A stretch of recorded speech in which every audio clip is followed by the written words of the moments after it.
Oke teman-teman, Assalamualaikum warahmatullahi wabarakatuh. Kembali lagi kita akan belajar Python. Terakhir kita sudah belajar mengenai bagaimana cara mengubah tipe data. Nah sekarang kita akan buat file baru. Kita namakan aja tes 4 ya. PY-nya mbak lupa. Ini bisa nggak ya di rename? Oke bisa ya. .py. Nah jadi di sini kita akan coba belajar bagaimana. Sorry ya teman-teman, ada yang lewat suara keretanya, suara mobil lagi, suara motornya kencang banget. Kalau di Medan bilang motor itu kereta ya teman-teman. Oke, sini kita buat cara mengambil input data. Nah, misalnya kita ingin membuat program untuk user itu bisa menginputkan data. Jadi kita buatnya seperti ini ya. Panjang sama dengan variabel panjang sama dengan input. Ya, sini kita buat masukkan panjang. Nah, coba ini kita clear ya. Nah, ini kita coba print. Terus ini kenapa ya guys? Nah, what's wrong? Oke, harusnya memang bisa ya. Oke, ini masukkan panjang. Kita masukkan misalnya 5. Kok di situ? Astagfirullah, di sini ya. 5. Oke, udah. Habis tuh, ini Python-nya udah bisa nerima inputan ya. Kalau misalnya ini kita kasih spasi, berarti spasinya. Kalau kita mau print hasil inputannya, berarti kita buat aja di sini print dan panjang. Kita jalanin. Kita kontrol clear ya. Kita print kak. Tuh. Astagfirullahaladzim. Dia sebenarnya bisa, cuman di bawah tulisan masukkan panjang. Ini saya nggak kelihatan guys. Tulisan masukkan panjang, yang maaf ya. Oke, kita masukin 5. Nah dia ngeprint 5. Jadi kita buat aja di sini. Panjangnya adalah nanti spasi ini kita titik gini baru koma 5 cm, dan tipe datanya adalah berarti ini ya, tipe panjang. Oke, gini ya guys. Jadi kita lihat nanti tipe datanya apa. Kita print. Masukkan panjang 5. Panjang 5 cm. Ini nggak usah pakai spasi harusnya sih, karena ini jadi double spasinya. Dan tipe datanya adalah string. Iya, string. Jadi sebenarnya guys, kita butuh tipe datanya apa kalau panjang?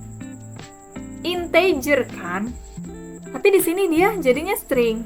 That's why kita butuh yang namanya untuk mengubah tipe datanya, alias casting. Gitu guys. Oke, itu tadi kita masukin kalau tipe datanya kita masukin 5. Gimana kalau kita masukin tipe datanya itu string? Kalau string pasti dia string ya hasilnya. Gimana kalau float 7,88 misalnya. Enter. Panjangnya tipe datanya tetap string guys. Gitu. Jadi apapun yang kita buat, dia akan tetap jadi string. Ini kita coba print lagi ya. Kita coba masukin 0. Tetap string. Apalagi kalau misalnya kita masukin true gini ya, boolean harusnya. Tetap juga dia hasilnya string. Jadi kesimpulannya apa teman-teman? Kesimpulannya adalah setiap inputan data yang kita masukkan gitu ya. Data yang kita masukkan gitu ya, atau kita input, tipe datanya akan menjadi string. Seperti itu ya teman-teman. Oke teman-teman, selanjutnya ini kan tadi kita coba masukin tipe datanya itu, kita masukin sesuatu semuanya berubah jadi string. Nah sekarang kita mau print dia ke dalam integer, berarti kan kita harus ubah nanti panjangnya itu ke dalam bentuk integer gitu ya teman-teman. Nah caranya teman-teman, ini kita copy dulu ya. Terus itu kita buat di bawah.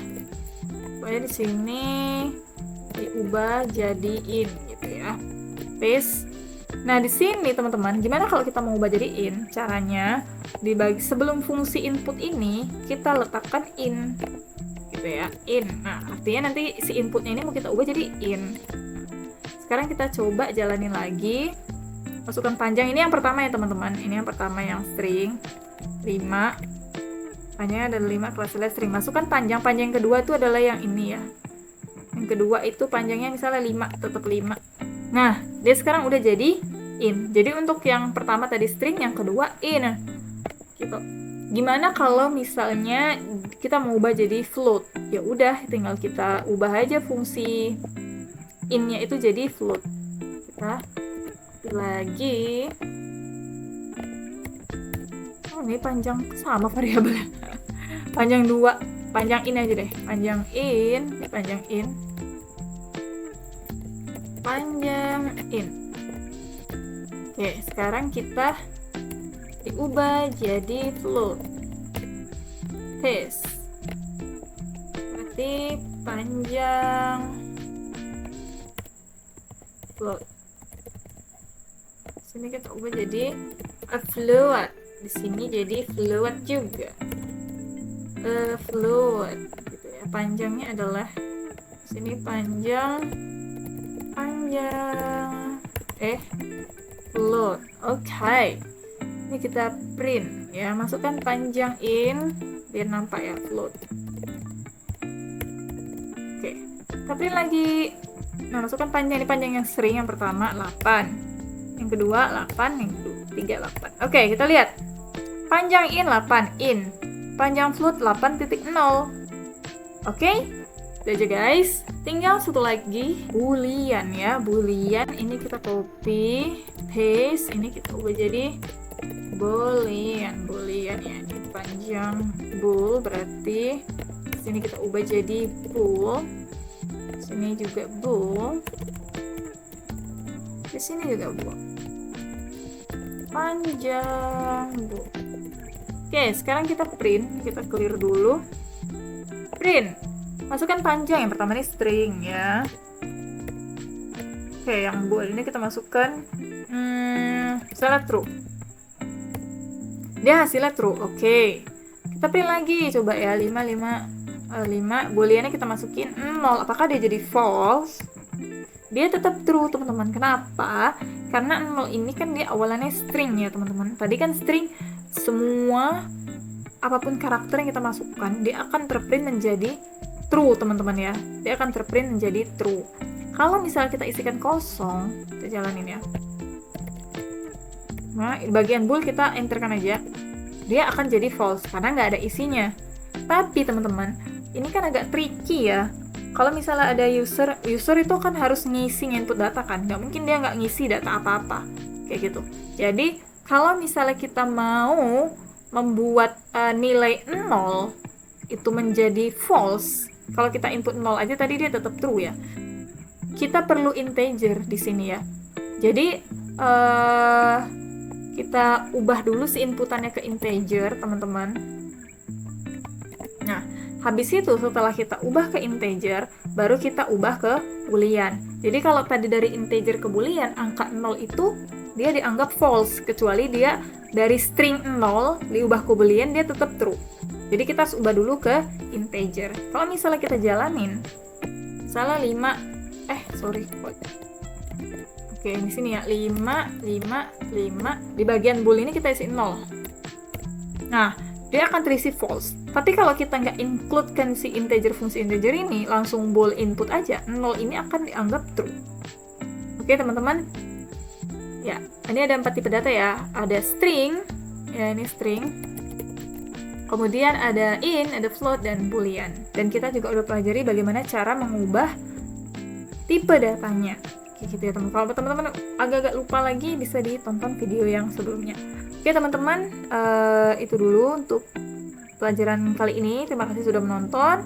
Mohon maaf bila kesalahan, dan terima kasih kepada kelas terbuka. Jadi ini sebenarnya, saya ulangi lagi teman-teman, sebenarnya ini jurnal belajar saya, dan saya belajar dari kelas terbuka. Cuman saya buatkan video ulang supaya saya bisa nonton ulang lagi, dan mudah-mudahan juga bisa bermanfaat bagi orang lain juga gitu teman-teman. Ya sama-sama belajar lah gitu ya. Terima kasih teman-teman sekali lagi. Assalamualaikum warahmatullahi wabarakatuh.